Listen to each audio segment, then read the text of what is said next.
Thank you so much for stopping by to learn a little bit more about how you can unlock more time as a working mom. I am Kat Wynn, and I am the owner and founder of Career Transitions Mom Academy. I am a real mom, and I am here to help you feel less alone in the process of navigating your career and motherhood, and just to help you to feel like you are having a cup of coffee with a friend. That's what this should feel like. So I just want to be genuine and honest with you, and that's why I'm doing this live with no filters. I just want us to have a real connection and develop some friendships on here. So if you are here to learn more about how you can unlock time as a working mom, you are in for it, because I am going to give you part 2 of how to unlock more time. So if you haven't already done so, be sure to go back and watch part 1, but you can still keep watching part 2. It's still going to make sense even if you haven't watched part 1 yet. Just go back later and watch it. I think you'll enjoy it if you like this one. So I just wanted to also let you know that at the end of all of this, I'll be inviting you to something special. So be sure to stick through until the end of this video. So I am a first-time mom. I got pregnant for the first time at 39 and was very surprised, but also so happy. But I just literally blinked, and it feels like the year just went by really fast. I really enjoyed it, but it's been a lot of work and it went by too fast. And so one of my favorite things that I have enjoyed about this past year is just watching how my son just grows and embraces learning new things. And one of his new things that he's doing now is learning how to ask me for help. Now, he can't say any words yet, but if he needs something, he will run up and he will grab my hand and he will race over to wherever he wants to go. And I've got longer legs than him, of course, but he's running faster than I am, just trying to have me help him to do something that he wants to do. And so he's so unafraid of trying new things and asking for help when he needs it, with his little grunts and gestures, that it's just so sweet and inspiring. So have you had the same experience? Is it just me? If you have had a toddler that's done this for you, and you just thought it was super precious, drop a heart. Just let me know that this is something that you've enjoyed too.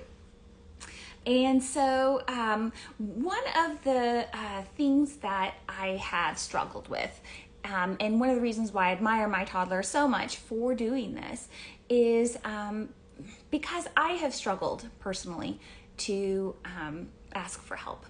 I really have been of the mindset that I needed to do this by myself, to do it the right way, but also because I'm an introvert, so I have a little bit of a hard time kind of bothering people sometimes for things that maybe they would be really happy to help me with, but I struggle to ask for that.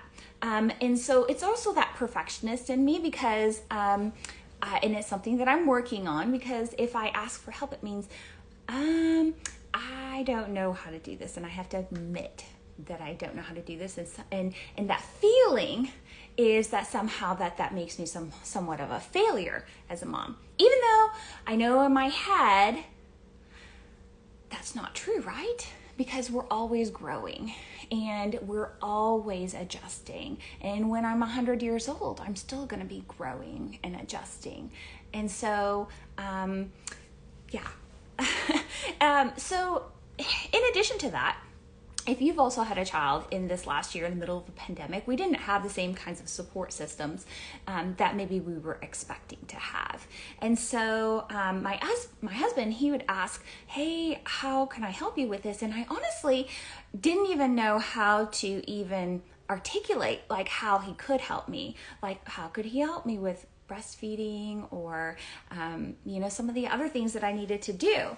And so, and sometimes I was just so sleep deprived that I couldn't think of anything. And so I had this idea like I should be able to manage it all by myself. And so if I was trying to do it all at work and at home, and I felt like I was just sort of failing at all of it. So if you can relate to that, drop a comment, drop a thumbs up if you have, done this as well. And the thing is, it's just such a challenge because we only have so much time as a working mom. We've got all these different responsibilities and only so much time in the day.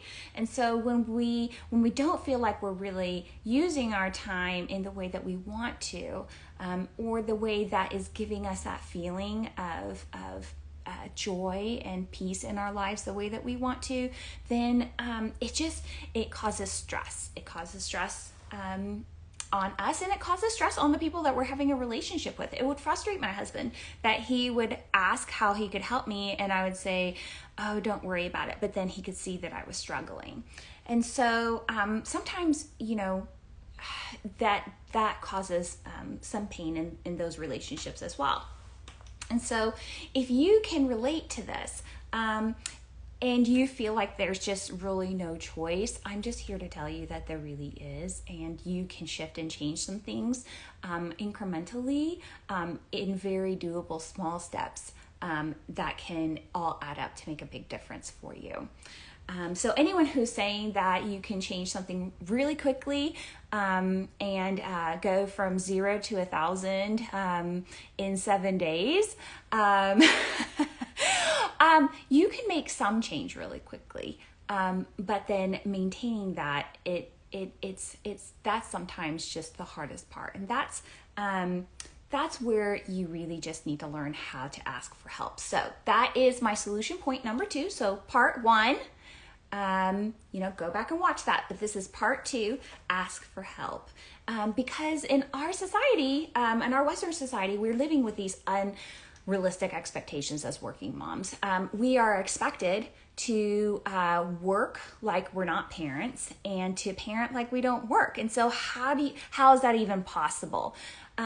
We also have our own expectations that we put on ourselves, other people's expectations that they put on us, and we have this long list of things that we feel like we should do. And so to survive even the things that we really need to be doing, we've got to be able to learn how to ask for help. So one of the things that has been really hard for me to ask for help with is caring for my son.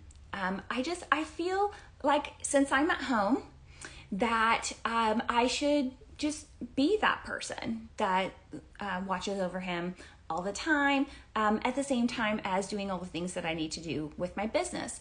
And so it's been a real lesson for me to let someone else help me to share that burden. And so it's something that I'm working on. And so I'd love for you to just drop a comment. If you've watched already all this far, what's something that's been hard for you to ask for help with? What's something that, you struggle with asking for help with, that you don't feel like it's easy to admit that you need help with? Drop that comment. So here's how I learned how I could ask for help.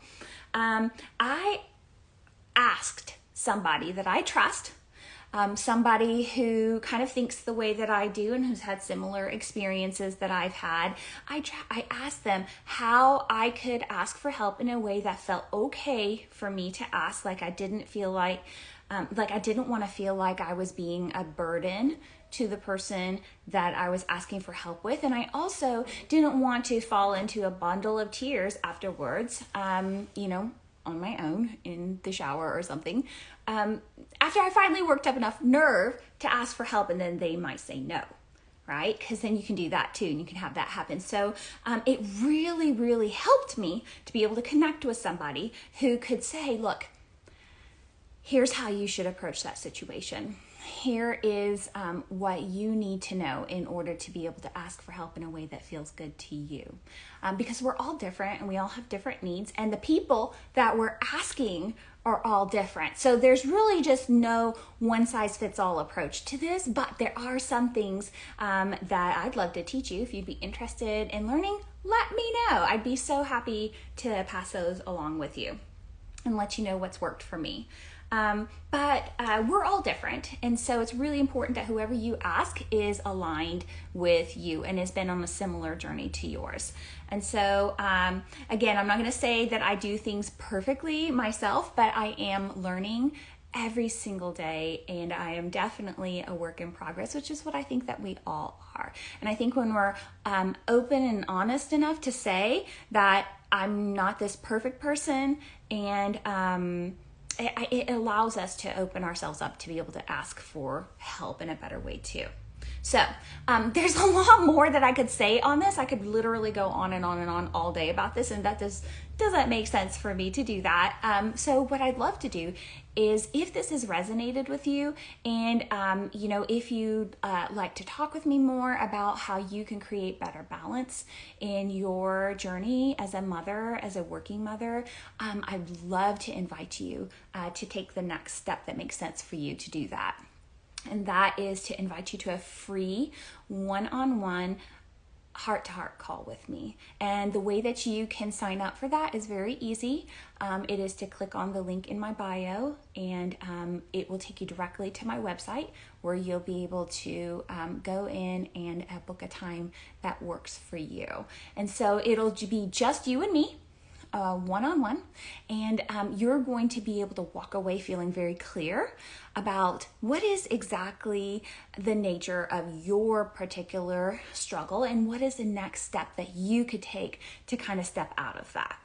And so you are so worthy as a mom. You are doing an amazing job. We're all just doing the best that we can. And sometimes when we have this struggle, we feel that there's something wrong with us. And so I'd love to be that person that can connect with you in a way that would show you, shine a light on those ways in which that you are just beautiful and valuable, and help you to learn more about what makes you strong and unique in the way that you are. And so just let's do this today, so that you don't waste any more time not balancing your life the way that you want to. It doesn't have to wait, and it doesn't have to take a long time. You can literally figure out how to start making some changes 2 minutes at a time. And I'd love to show you how to do that. So click on that link in my bio. Let's book that time, and I'll see you for part 3. Don't forget to tune in.